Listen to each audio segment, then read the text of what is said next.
Wanasikia watu Mungu wa Ibrahimu, wa Isaka, wa Yakobo, wanafikiri ni virusi, ugonjwa wa kuambukizwa. Utakatifu hauambukizwi kwa sala. Kama Mungu mwenyewe hakumwambia Yakobo mimi ni Mungu wako, aliishia Mungu wa Ibrahimu, Mungu wa Isaka. Hakumwambia ni wako, ila akamwahidi nitakutunza, kufanyia hiki na kile na hiki. Ingawa mimi sio wako. Na ninyi ni mashahidi mpaka leo. Hata hao ambao wamchuana naye Mungu anawatunza. Na wengine ni washiriki, ingawa ni washiriki. Lakini na wapo mwita. Kwa sababu kutokutii Mungu kwa mujibu wa Samueli ya kwanza ni ushiriki.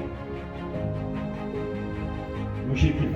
Samueli alimwambia Sauli, dhambi ya uasi ni sawa na dhambi ya kutokutii, ni sawa na dhambi ya uchawi, ibada ya sanamu. Nieleze. Kwa anaambia watu ukikoma kuwa mshiriki, unakuwa mshiriki.